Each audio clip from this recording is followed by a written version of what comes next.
Chúa có chuyện thiên lý tu kể danh du.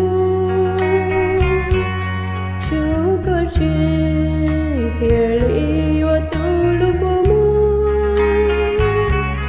Wa ý chia chỉ cho chúa cho có mua luôn phi mà thiên lý đi tu kể lời chia.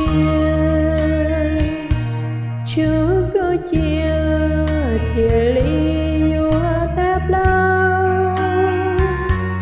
Chúa có mu thiên lý wa tan du. Wa ý chia chỉ chân cho ya chỉ mò hậu lưu chia ya chỉ yêu lưu chia lúc lại muôn gì. Bao tiền luôn du, bao tiền lừa đùa, bao tiền lúa mua, đùa ý đu trong xe lời. Khó trong chạp lại, yo chú tao ngu, yo chú tao tru, tao chỉ tu xia.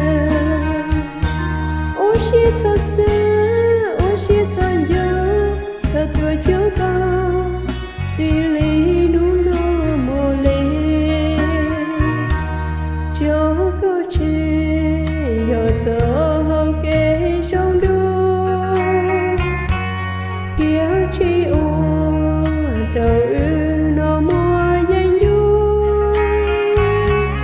Hậu chia ư lù mê sú lu, ua ư mua nhờ nhà đã lo, ua chơi gió, trâu ư ô lên mù ly.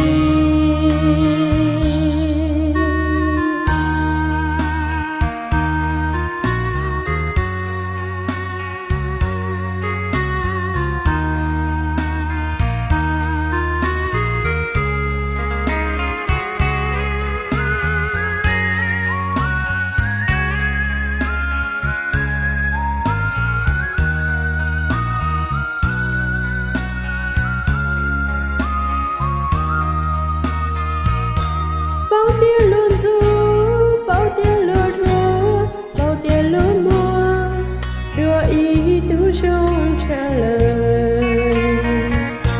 Ở trong trap lao, yo chú tao mu, yo chú tao tru, tao chỉ tu xia.